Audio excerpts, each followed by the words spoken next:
pleased to be joined by our old friend who's got a new title. Yay.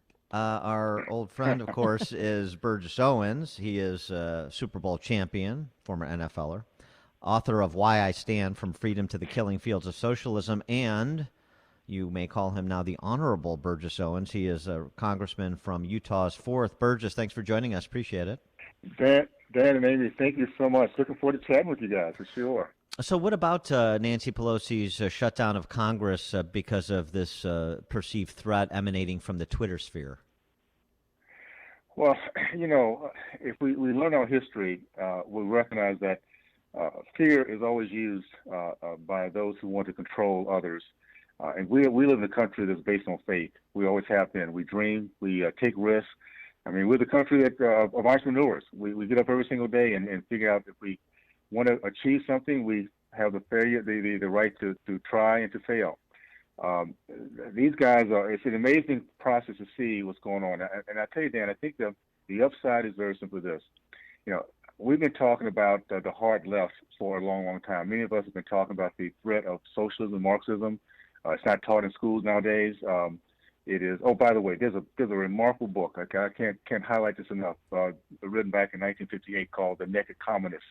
If you want to see what's going on today, you want to see the tactics that's happening today. That's a great read. But at the end of the day, we now see firsthand and with remarkable contrast exactly what it looks like. You're right. We have this remarkable big wall with a razor wire, as if the American people are going to come and climb a wall and attack the Capitol. Meanwhile, we have thousands and thousands every single day coming across our border that is not protected. COVID is coming through. Human trafficking is coming through. Drugs are coming through. And in that process, we're being, there's so many Americans will be hurt and harmed by that process, and we're not addressing it. So I think this is going to be a good chance for us to talk, Republicans and Democrats, independents, so those who love our nation, really for the first time in a while, to really talk about what we the people can do to make sure we move forward, because none of us like to go through this process we're going through right now that's been put onto us by the Democrats. And yesterday, what did you do with your day, first of all, because you had the day off, but also in addressing the Capitol and this alleged threat that never came to fruition, thank God. When is the Capitol going to be set free? Because it is the people's house, so that people can go on tours and that they can be let in. It doesn't look like a war zone down there. Well, it's interesting because you're exactly right. This is the people's house. Was there when people come through a bunch of history of our country, our process of gaining freedom, and that's what the left wants to keep us away from. No, we feel extremely safe. Understand, those of us who go into those buildings every single day feel extremely safe. We have just the Capitol Police by themselves have done a great job, and I think I'm looking forward to this whole thing coming to fruition. We'll have a chance to look at the entire process of what happened that day, because we've always been able to stop riots in the past, particularly when we're aware of it, if we want to do that. And in this case here, obviously it's a very, very safe place. I'm not down in New Orleans. I'm helping Clayson Bernard, who's actually running for a Democratic seat here, and we need to make sure we get as many Republicans in place of all backgrounds, so we can really start dealing with what we're looking at now, and that's an ideology that's trying to slow us down. Who's in charge of the federal government at present? And I ask that question because Biden hasn't had an unscripted moment since he was inaugurated. And I think there are legitimate questions about just exactly who is running the show in D.C. at present. We all have to be concerned about that. And you're right. Many of us knew this going into this election period, that Biden didn't have, he's not there. He's just not there. And so it's something that happens to people as we get old, but in the past we've been able to vet our electeds, those we elect, so we make sure those kind of folks that they cannot control the process or are not elected. But I'm not sure. I know this. They're moving so far to the left, it makes no sense. The things they're doing right now, there's no wisdom, no understanding of the people, and it's caused such a contrast that even those who voted for President Biden have Well, to be concerned about Well, it's what's been, there. let, yeah. let me get your reaction to this. I spoke with Victor Davis Hanson yesterday, and his take on this was Biden doesn't care about the midterms. He doesn't care about control of the House and the Senate after 2022. He is going to do everything he can, and those around him, who may be the implementers, are going to do everything they can to move as far left as quickly as they can, executive orders like you've seen, because that's how he's going to be recorded in the annals of history. He was the most leftist, they would say, progressive president. He is the one who accomplished all of the dreams from my father that President Obama had. It happened in Joe Obama's third term, Joe Biden's one term, and that's all he cares about. Well, I personally don't think he knows. It's not that he doesn't care. He's just nothing there. What's happening? They put papers in front of him. They tell him what to do, and then he's just following orders. So there's someone making these decisions, and whoever it is a very hard leftist, obviously, in my mind. And they're trying to get as much done as possible because they know that within 2 years they will not have the amount of power that they have right now. And I want American people to recognize what we're looking at are people, an ideology that cares nothing but about power. Don't care about we the people. Don't care about what's right, what's fair. It's all about power. And again, it's scary in one sense, but in another sense, I have so much faith in American people, Dan and Amy. I really do. That we have a tendency of waking up when those opportunities like this come up. Once we know we're in the fight, and that's what's happening right now. When you have people that are not working, when you have kids that are not in school, when you have vaccines that are being loaded down there by the border by illegals coming in instead of putting in the arms of those who are at risk here.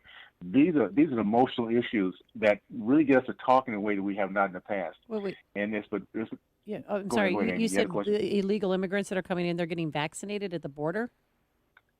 Well, yeah, they're being vaccinated at the border if they've been offered to be vaccinated. For instance, in San Diego, there's hotels there that they're being brought to and actually being vaccinated. We just found out a couple of days ago, over 100 of them have come through, were not vaccinated, found out they had COVID, put on a bus and sent into the city into America. So this is criminal in my mind. It's criminal to take this virus that's been such a big deal for us this last year and not take it seriously and allow it to come into our country for whatever reasons that they think is important. At the end of the day, they want to make sure that they have the power to have illegals to be voting, and that's going to be something else probably down the road. They'll put another bill through. What we have, the good thing is this: we have a conservative Supreme Court. I believe that the legacy of President Trump will be the 3 Supreme Court justices put in place that's going to slow this process down. They can't do this so much in 2 years. And what we'll be able to do is slow the process down, have these conversations, know that at the end of the day, our biggest enemy is within today. It's the Marxists, it's the socialists, and that's hidden them away themselves into the Democratic Party that's doing nothing good for American people. And so the legacy, the end game of this process will be we'll come out a lot more educated. I think we'll have much more engagement at the lower levels. I'm asking my fellow Americans to get on the school boards, to do things on the councils that within your towns. Do what you need to do to make sure we're engaged, because the left has done this for decades. They've been doing this thing for a while, and we just need to be able to compete at that level. As a student of American history and really world history, as you are, and you've written about in terms of the threats that poisonous ideologies, socialism and communism, pose, even if Republicans took back the House and the Senate in 2022, you still have this whole cultural purge going on, manifesting itself in so many different ways in so many different sectors. And including, by the way, now reparations actually being moved forward in the West, in Evanston, Illinois, the home of Northwestern University, in Bristol, England, an area that was once represented 250 years ago by Edmund Burke, for goodness sakes.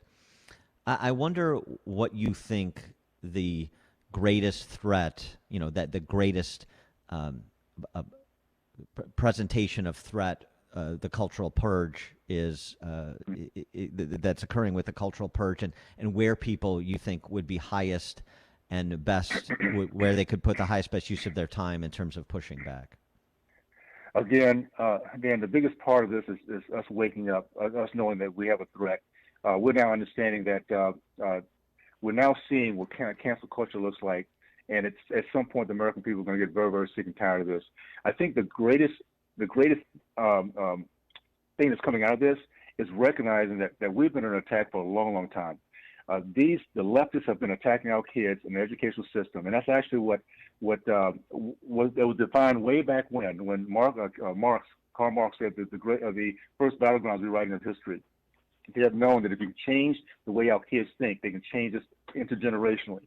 And so now that we know that, I mean, what we'll do when we come back into power is be addressing things like what's happening in our college system. If we cannot have a system, a process by which our colleges, our education process is putting out kids that love our country, can compete, we need to make some changes there. We need to pull back our funds from, I don't care what they call themselves. They could be Yale, Harvard, whatever. If they're anti-American and making sure our kids are coming out with degrees that do not make a difference, with debt and a hate to our country, we need to make sure that we're addressing that in a big way. So what I'm thinking. With respect to colleges, what form would that take? I mean, you mean you're going to end the student loan program, and how would you defund the colleges from the federal level? I would look at all the above. I would look at anything that right now is supporting the hard left, anything that's supporting taking our kids and changing them into citizens who do not love our country. All of the above. We have Harvard has $40 billion in endowment. Why should we be paying into a college system that has $40 billion in endowment, remarkably big payments that these kids are going into debt, and not addressing it? No, we need to now be looking at things that we have not in the past to recognize that we're under attack, and that means we have to take a totally fresh view of our educational system to make sure we're coming out with kids that truly appreciate and love our nation and can be great producers for our nation. That's not what's happening right now. So I would say anything that deals with education. By the way, that's the committee I'm on right now, Education and Labor. And once we get our House back, our Senate back, we'll have enough time then to begin to start looking at all these things and controlling the process. As you'll see now, what the left is doing, controlling it, we can do the same thing once the good people, right people in office. Burgess Owens, former NFLer, Super Bowl champion, author of Why I Stand, From Freedom to the Killing Fields of Socialism, and now Congressman from Utah's 4th. Burgess Owens, thanks so much for joining us. Can I say this, Dan? Dan? Yeah. The Naked Communists, please pick it up. It's a remarkable good read, and you'll see what we're going at. Yeah, Naked